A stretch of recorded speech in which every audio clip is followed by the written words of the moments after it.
The great chamber of the Galactic Council stretched upward like a frozen waterfall of crystalline light.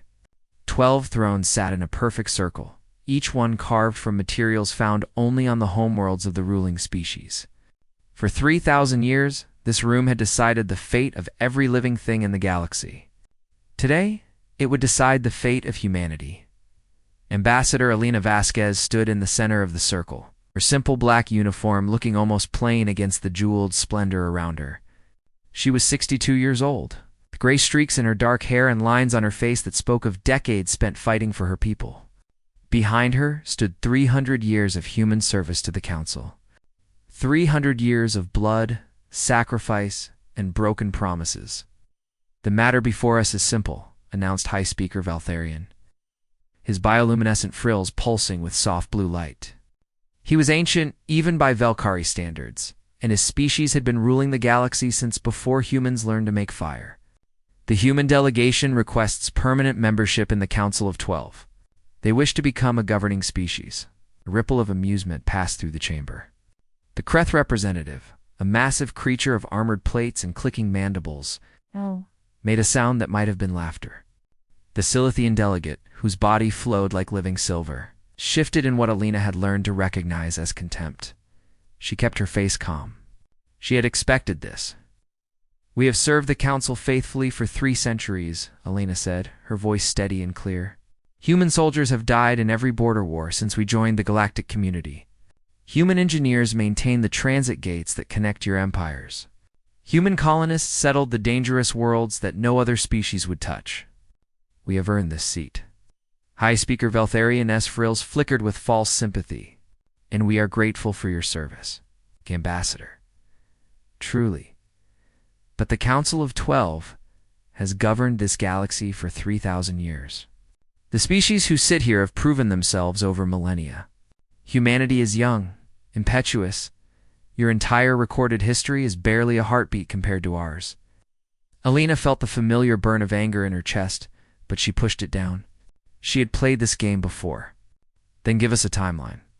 Tell us what we must do to earn our place." The 12 representatives exchanged glances. Some looked uncomfortable. Others looked amused. The Kreth representative clicked his mandibles with obvious pleasure. "Perhaps in another 1,000 years," Valtharion said, "humanity will be ready for such responsibility." Lena stared at him. 1,000 years? Her species had only been traveling among the stars for 500. They were asking humanity to wait twice that long, to continue serving without voice or vote, to bleed and build for species that would never see them as equals. "I must consult with my government," she said quietly. "I request a recess." Valtharion waved a long-fingered hand. "Of course. We will expect your response tomorrow." Lena bowed and walked out of the chamber. She did not look back. That night, she sat alone in the human embassy, staring out at the alien city that sprawled beneath the purple sky of the Council homeworld. Her communication device lay silent on the desk beside her. She had already sent her report to Earth. She had already received her orders. For the first time in 300 years, humanity was going to say no. The next morning, Alina returned to the Council chamber. The 12 representatives watched her with the patient condescension of immortal beings observing a child's tantrum. They expected her to negotiate, to beg, to ask for 200 years instead of 1,000, as if that made any difference. Instead, she simply said, "The United Human Collective has reviewed your offer. We decline." Valtharion's frills pulsed with confusion. "You decline? Ambassador, there's nothing to decline. We have made no offer. We have simply stated that humanity is not ready for—" "We are leaving," Alina interrupted. She had never interrupted a council member before. The shock in the room was electric, effective immediately. All human military personnel are withdrawing from council space. All human engineers will cease maintenance on council infrastructure. All human colonists will evacuate their settlements. We are done. The Kreth representative rose from his throne, his armored body creaking with outrage. "You cannot simply leave. You have treaties, obligations." "We fulfilled every obligation," Alina replied calmly. "We fought your wars. We built your gates. We settled your dangerous worlds.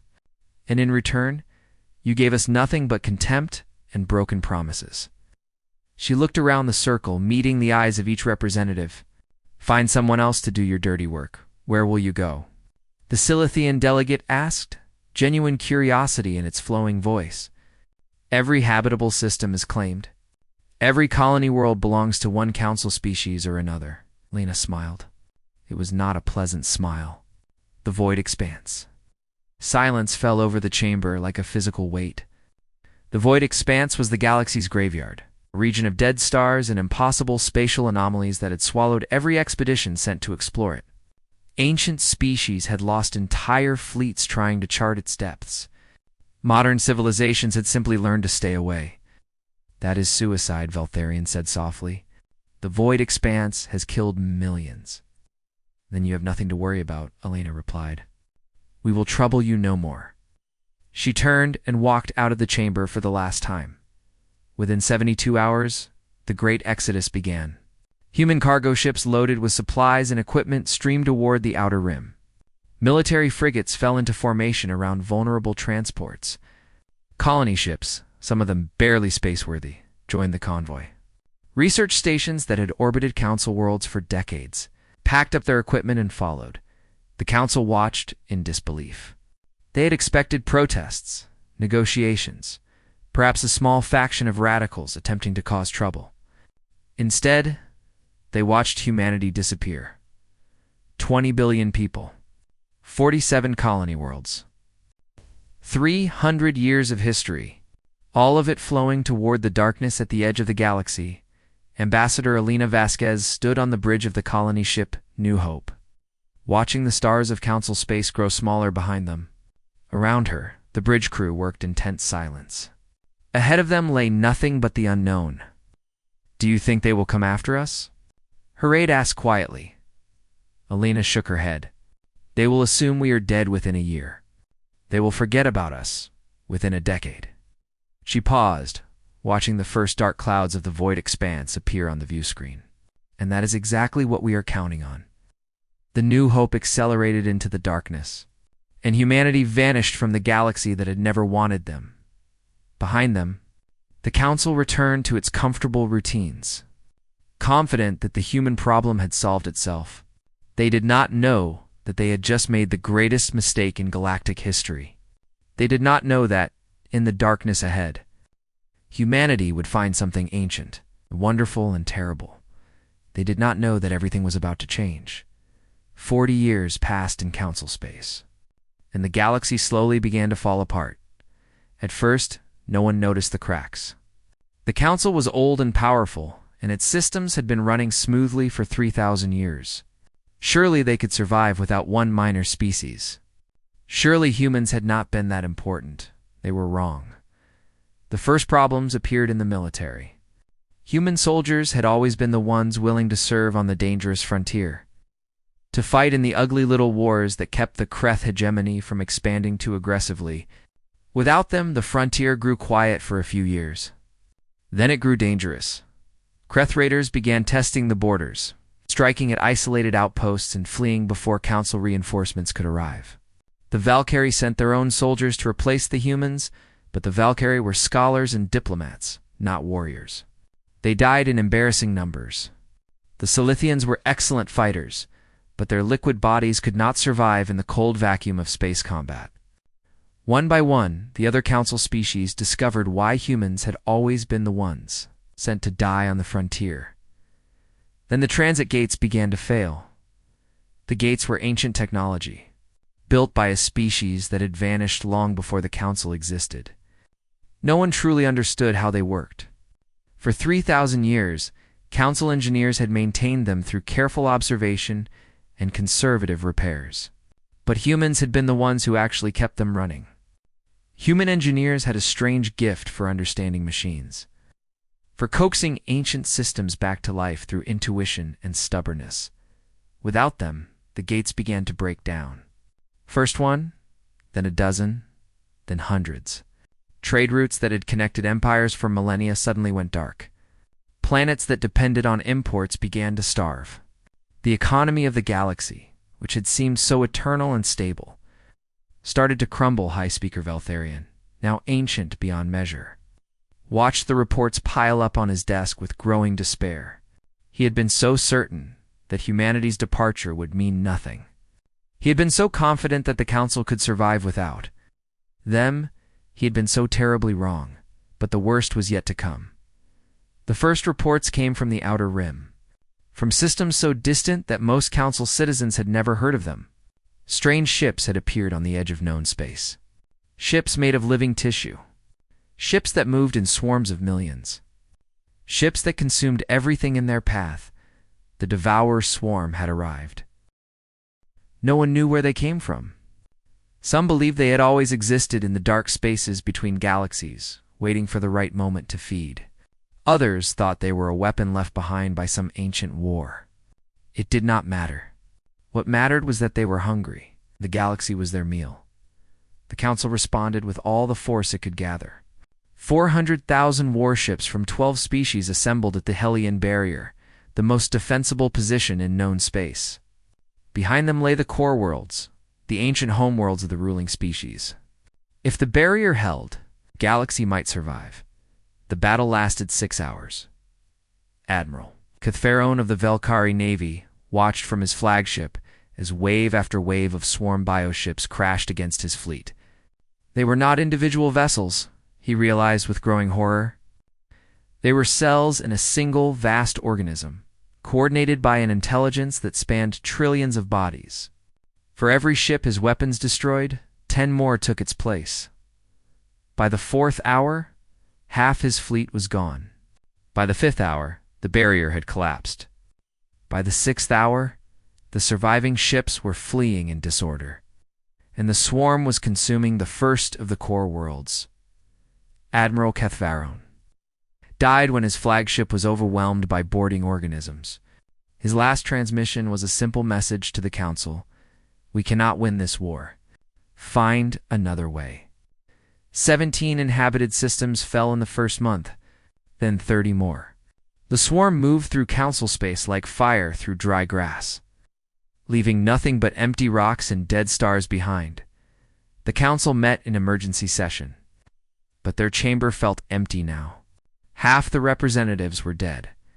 The survivors argued about retreat, about surrender, about desperate last stands that everyone knew would fail. It was the young Velkari delegate Kelvith who finally spoke the words that no one wanted to. "Here, we need the humans." Silence fell over the chamber. The older representatives looked away in shame. The younger ones stared at Kelvith as if he had suggested negotiating with the swarm itself. "They are dead," said the Silithian delegate, flatly. "They flew into the void expanse 40 years ago. Nothing survives there." "We do not know that," Kelvith replied. "We have detected anomalies on the edge of the expanse. Strange signals. Impossible energy readings. Something is alive in there."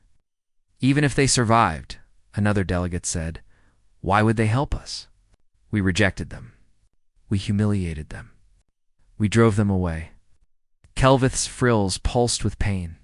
His grandfather had been the High Speaker who denied humanity their seat. His family had carried that shame for 4 decades. "Because they are human," he said quietly, "and in 300 years of watching them, I learned one thing about humanity. They cannot help but care about others, even those who have hurt them." The vote was quick and desperate. Kelvith would take a single ship into the void expanse. He would find the humans, if any still lived. He would beg them to return. The night before he left, Kelvith stood on the observation deck of the Council station. Watching the distant flash of the swarm consuming another world, the galaxy was dying around him. His own species might be extinct within a year, and humanity, if they had somehow survived, was their only hope. His ship was small and fast, designed for exploration rather than combat. It crossed the border of the void expanse at maximum speed, plunging into the darkness that had swallowed so many expeditions before. Kelvith expected death. He expected the crushing gravity of collapsed stars, the reality-tearing force of spatial anomalies, the silent cold of a region where even light seemed to die. Instead, he found something impossible. Where dead stars should have hung cold and dark, there was light. blazing brilliant light from suns that should not exist. Planets that should have been frozen rocks were green and blue and full of life. And everywhere there were ships. Human ships. Millions of them. Ships of designs he had never seen, moving at speeds that should have been impossible, filling the once dead region with the bustle of a thriving civilization. Kelvith stared at his sensors in disbelief. Humanity had not merely survived. They had built something magnificent. His communication system crackled to life, and a calm human voice filled his bridge. "Velkar vessel, you have entered human Concord space. State your purpose." Kelvith took a deep breath. The fate of the galaxy rested on what he said next. "My name is Kelvith of the Velkari. I have come to beg for humanity's help. The galaxy is dying, and you are our only hope." The silence stretched for a long moment. Then the voice returned with a hint of something that might have been sad amusement. "Follow the navigation beacon. Someone will meet with you shortly." The beacon appeared on his screen, guiding him deeper into the impossible light. Behind him, the galaxy burned. Ahead of him lay the only chance of salvation.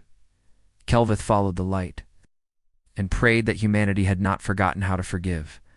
The planet beneath Kelvith's ship was impossible. It should not exist. According to every map in Council archives, this region of space contained nothing but a dead star and the frozen rocks that orbited it.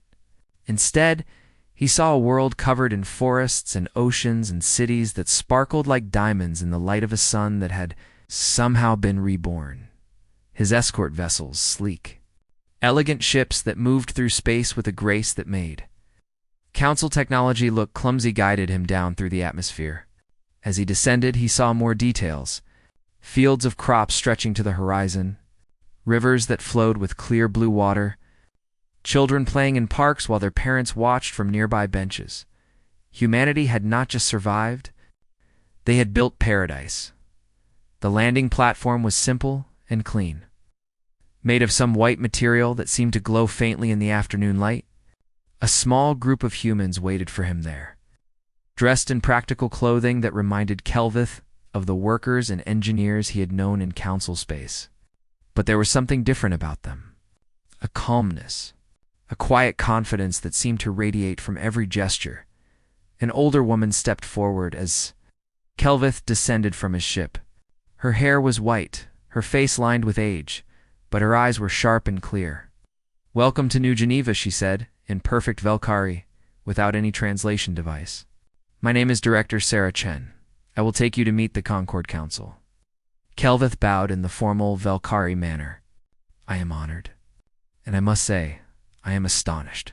We believed this region was death itself. How did you survive?" Sarah smiled, a gentle expression that held decades of memory. "The void expanse was never what you thought it was. Come, we have much to discuss. And I imagine you have many questions."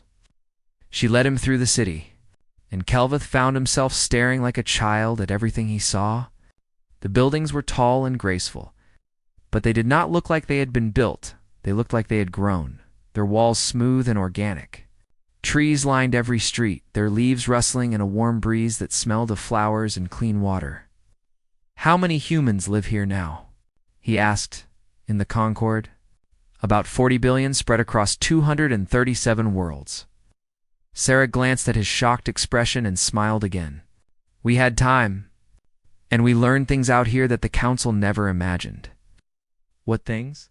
Sarah paused at a crosswalk, waiting for a group of children to pass. They laughed and waved at Kelvith, apparently unfazed by the sight of an alien in their city. "The void expanse was not empty," Sarah said quietly. "It was not dead. It was sleeping. The spatial anomalies that killed your expeditions were not random accidents. They were guardians. Protectors of something ancient and wonderful that had been waiting for someone brave enough to say hello." Kelvith felt a chill run down his spine. What was waiting? You will see. The Concord Council met in a building that looked more like a garden than a government center. Flowering vines covered the walls, and a stream ran through the middle of the main chamber, its soft burbling creating a peaceful background noise. Around a simple wooden table sat 12 humans, representing the different regions of their new civilization. At the head of the table, sat a man who looked barely 40. With dark hair going gray at the temples and eyes that held a depth Kelvith had only seen in the most ancient Velkari elders. But according to council records, this man should have been over 80 years old. "Ambassador Kelvith," the man said, rising to greet him. "I am Marcus Chen, Director General of the Human Concord. Sarah is my grandmother, if you were wondering about the shared name." Kelvith bowed. "Director General, I come bearing a desperate message from the Galactic Council. Our civilization is dying. A force called the Devourer Swarm has emerged from beyond the galaxy, and we cannot stop them. 17 systems have already fallen. We need your help." Marcus nodded slowly, his expression unreadable. "We know about the swarm. We have been watching them for some time." "Then you know that the galaxy is doomed without intervention?" "Yes." Kelvith waited for more, but Marcus simply sat back in his chair and studied him with those impossibly deep eyes. The silence stretched on. "Will you help us?" Kelvith finally asked. "I know we have no right to ask. I know what the council did to you. My own grandfather was the one who denied your people their seat. But there are billions of innocent people who had nothing to do with those decisions. Children who do not deserve to be consumed by monsters." Marcus exchanged glances with the other council members. Something passed between them, some communication that Kelvith could not follow. "Let me show you something," Marcus said. He stood and walked to the stream that ran through the chamber. "Come here." Kelvith joined him at the water's edge. Marcus knelt and dipped his hand into the stream. The water began to glow with soft golden light, and shapes formed in its surface, images of stars and planets, ships and structures. "When we first entered the void expanse, we were desperate and afraid," Marcus said. "We had burned every bridge behind us. We had nowhere else to go. So we kept pushing forward into regions that should have killed us." The images shifted, showing human ships navigating through terrifying fields of twisted space. "The anomalies attacked us at first. We lost ships. We lost people. But we noticed something strange. The attacks were not random. They were tests. Something was watching us, evaluating us." More images. Humans reaching out to strange patterns of light and energy. "It took us 10 years to learn how to communicate with them. The Void Dwellers, we call them now. They are not like any life form the Council has ever encountered.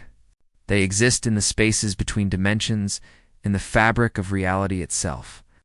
They have been here since before the first stars were born." Kelvith stared at the glowing images in disbelief. "They are alive." "The anomalies. More than alive, they are intelligent, ancient, and very, very powerful." Marcus looked up at him. "They were waiting for someone who would treat them as friends rather than obstacles to be conquered. Someone curious enough to try to understand them rather than just using them. We were the first species in galactic history to pass their test, and in return, they shared their knowledge with us. They helped us reignite dead stars. They taught us to heal broken worlds. They showed us secrets of space and time that the Council's scientists cannot even imagine." Marcus stood, water dripping from his fingers. "The Void Dwellers are our allies now, our friends, and they are very unhappy about what the swarm is doing to the galaxy." Kelvith's mind raced with the implications. You could have returned at any time. You could have demanded revenge. With power like this, you could have conquered the entire council. Marcus smiled. And for a moment, Kelvith saw something of the stubborn determination that had driven humanity to walk into the darkness rather than accept humiliation. "We thought about it," Marcus admitted. "In the early years, there were many who wanted to go back and make the council pay for what they did to us. But we realized something as we built our new civilization. Revenge would have made us exactly what the council always believed. We were violent, impulsive, unable to rise above our primitive nature." He walked back to the table and sat down heavily. "We wanted to prove them wrong. We wanted to show that humanity was better than that. So we waited. We built. We grew." He met Kelvith's eyes. "And now you have come to us, asking for help. Not demanding, asking, will you give it?" Marcus looked around at his fellow council members. One by one, They nodded. "Yes," he said, "we will help. Not because you deserve it. Not because the Council has earned our forgiveness. We will help because there are innocent billions who will die if we do not. We will help because that is who we choose to be." Kelvith felt tears forming in his eyes, a reaction he had not experienced since childhood. "Thank you. Thank you." Marcus stood and extended his hand in the human gesture of agreement. "Return to the Council. Tell them we are coming. Tell them that humanity remembers what it means to protect those who cannot protect themselves." Kelvith took his hand and shook it firmly. "Tell them," Marcus continued, his eyes suddenly fierce, "that the swarm has never faced anything like us, and they never will again." Swarm had consumed 53 systems by the time the darkness at the edge of the galaxy began to glow. Admiral Velkorath of the Silithian fleet had been preparing for a final stand at the Meridian system, the last major defense point before the core worlds. His forces were exhausted, depleted, and terrified. They had watched the swarm devour world after world, and they knew that nothing they possessed could stop it. This battle would be their last. Then his sensors detected something impossible, Admiral, his tactical officer said, his liquid voice trembling with confusion. "We are reading massive energy signatures emerging from the void expanse. Thousands of them. No, millions." Velkorath stared at the display in disbelief. The void expanse had been dark and silent for as long as records existed. Nothing came out of that region. Nothing ever had. Until now. The first ships emerged like dawn breaking over a dark horizon. They were beautiful in a way that made council vessels look like children's toys. Sleek and graceful, they seemed to flow through space rather than simply moving through it. Their hulls shimmered with colors that had no names, and their engines burned with light that felt almost alive. But the ships were not the most terrifying thing. Behind them came the Void Dwellers. They were not creatures in any sense. That Velkorath understood. They were tiers in reality itself, patches of space where the normal rules simply did not apply. Some looked like geometric shapes that hurt to observe directly. Others resembled storms of pure light that flickered between dimensions. Still others were simply absences. Gaps in existence where something should have been, but was not. And they moved with the human fleet like wolves running alongside hunters. The communication channels exploded with overlapping transmissions. Council ships were reporting the impossible readings, demanding explanations, panicking at the sight of the alien reinforcements. Then a calm human voice cut through the chaos. "This is Director General Marcus Chen of the Human Concord to all Council forces. We are here to help. Fall back to secondary positions and allow us to engage the swarm directly. Do not fire on our allied entities. They are friends." Velkorath felt something he had not experienced in months of desperate fighting. "Halt. All ships fall back," he ordered. "Give the humans room to work." The human fleet moved forward with terrifying speed, crossing distances that should have taken hours in mere minutes. They did not fly through space, they seemed to fold it around themselves, appearing and disappearing in ways that broke every law of physics Velkorath knew. The swarm, which had swept through Council defenses like a flood through dry land, actually paused. For the first time in the entire war, the hive mind seemed uncertain.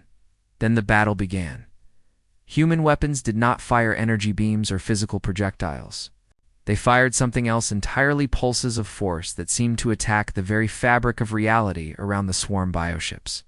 Where the pulses struck, swarm vessels simply came apart, their molecular bonds dissolving as if they had forgotten how to hold together. But the Void Dwellers were even more devastating. They flowed through the swarm fleet like predators through a school of fish. The spatial anomalies that had terrified Council explorers for millennia now turned their terrible power against the invaders. Bioships that crossed their path were torn apart by gravity wells that appeared and vanished in heartbeats. Others were crushed by dimensions folding in on themselves. Still others simply disappeared, swallowed by gaps in reality that closed behind them like hungry mouths. The swarm tried to adapt. It was ancient and intelligent, and it had consumed civilizations far older than the Council. Its trillion bodies shifted and reorganized, developing new strategies, new forms. New weapons? None of them worked. Human ships danced around swarm attacks with impossible grace, their pilots seeming to know where enemy fire would strike before it was launched. The Void Dwellers ignored the swarm's weapons' entirely energy. Beams and biological projectiles passed through them without effect, striking nothing but empty space. For 3 days, the battle raged across the Meridian system. Council observers watched in stunned amazement as humanity did what the entire galaxy had failed to do. They pushed the swarm back. On the bridge of his flagship, Marcus Chen stood calmly amid the controlled chaos of war. Around him, human officers coordinated with Void Dweller allies through interfaces that looked more like meditation than communication. Holographic displays showed the battle from 1,000 angles, tracking the flow of combat with precision that no Council tactician could match. "The Swarm Queen is attempting to retreat," reported his tactical officer. "She is pulling her consciousness back toward the core bodies." Marcus nodded. "Do not let her escape. If she survives, she will learn from this. She will return stronger."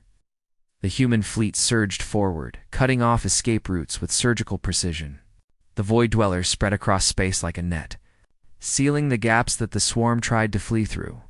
For the first time in its ancient existence, the Swarm Queen experienced fear. She was a consciousness distributed across 1 billion bodies. A mind that had existed since before the galaxy's first civilizations had risen and fallen. She had consumed species beyond counting, absorbed their knowledge, added their biological distinctiveness to her own. She had believed herself invincible. Now she understood that she had been wrong. The humans were not like the species she had devoured before. They did not fight with desperation or rage. They fought with cold precision and absolute confidence. And the things that fought alongside them, the Void Dwellers, were older than she was. Far older. They remembered when the universe was young, when the first stars ignited in the primordial darkness. They had waited patiently for billions of years, and now they had found partners worthy of their terrible power. The Swarm Queen made a decision that she had never made before. She surrendered. The transmission went out across all frequencies, in all languages, to every corner of the galaxy. The Swarm Queen, the ancient horror that had threatened to consume all life, was asking for terms. Marcus Chen received the message with no visible emotion. He had expected this. The Void Dwellers had told him that the swarm was not truly evil-lit, was simply hungry. A biological imperative taken to cosmic extremes. Given another option, it might choose differently. "You wish to surrender?" he said, his voice broadcast to the listening galaxy. The Swarm Queen's response came in broken. Halting words, pieced together from the languages of species she had consumed. "We have never been defeated. We have never known fear. You have taught us both. We do not wish to die. Then you must change. You must learn to take only what is freely given, not what you can steal. You must learn to coexist rather than consume." A long pause. The entire galaxy held its breath. "We do not know how." Marcus smiled slightly. "Then we will teach you. As we were taught." He looked out at the frozen battlefield, at the shattered remains of swarm bioships floating among human vessels and Void Dweller entities. Behind him, Council observers were already transmitting this conversation to every corner of known space. "The war is over," he announced. "The swarm has surrendered. All hostilities are to cease immediately." In the Council chamber, representatives wept with relief. On 1,000 worlds, billions of beings looked up at the sky and dared to believe that they might survive. And in the heart of the void expanse, the ancient entities who had watched over creation since its birth observed their new partners with something like pride. Humanity had passed every test. They had faced extinction and refused to become extinct. They had been betrayed and refused to seek revenge.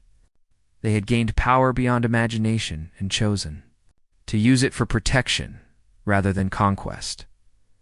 The Void Dwellers had waited a very long time for such friends. They were glad the wait was over. 1 year after the swarm's surrender, The galaxy gathered on a world that should not have existed. New Geneva had been a frozen rock orbiting a dead star. When humanity first arrived in the void expanse, now it was a paradise of forests and oceans and mountains that seemed to touch the sky. The sun that warmed its surface had been reignited through technologies that the Council could not begin to understand. The air that filled its atmosphere had been crafted molecule by molecule. It was a monument to what humanity had become during their years of exile. And today, it would become something more. Representatives from every species in the known galaxy filed into the Grand Assembly Hall, a structure that seemed to grow from the living rock of the mountain it sat upon. There were Valkyrie and Silithians, Kreth, and dozens of other Council species. But there were also others, representatives from worlds that the Council had conquered or ignored.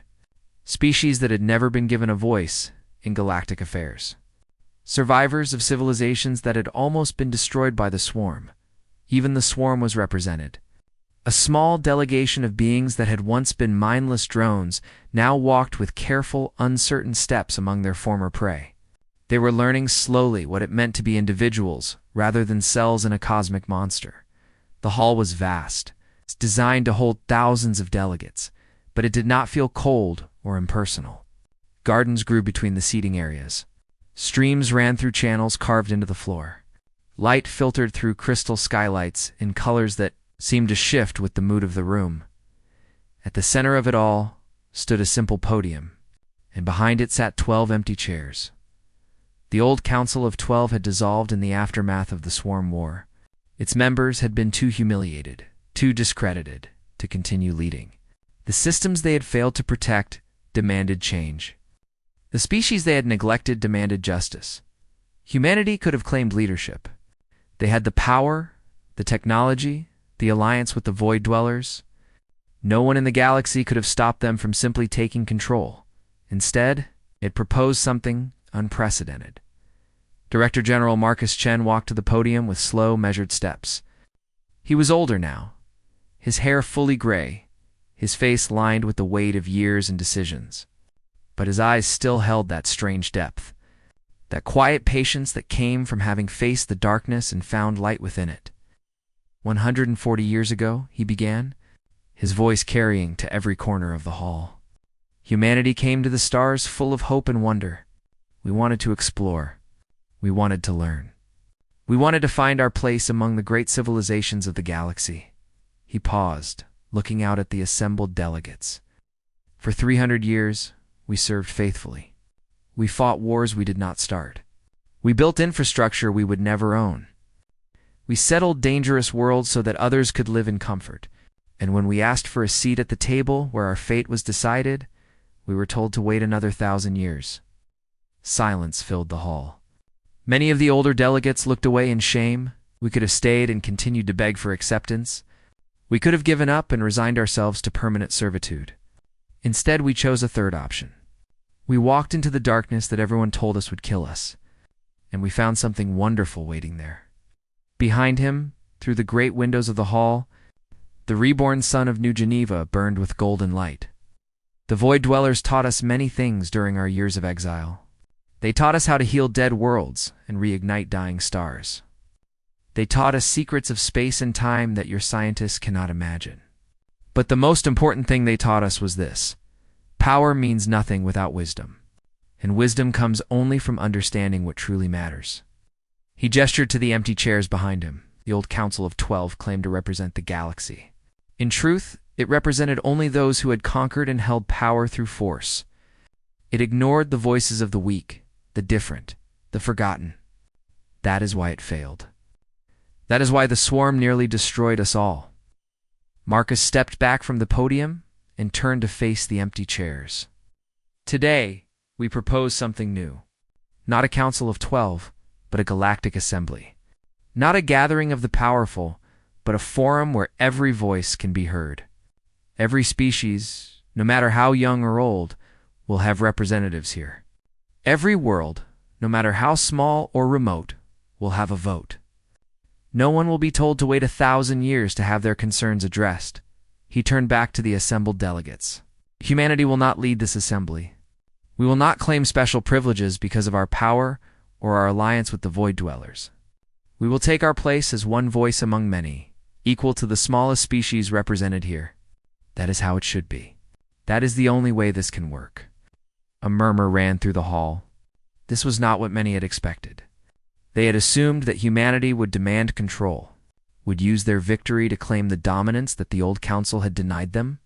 Kelvith, who had become the unofficial spokesman for the Valkyrie since his journey to the Void Expanse, rose from his seat. Director General Chen, I must speak. Marcus nodded.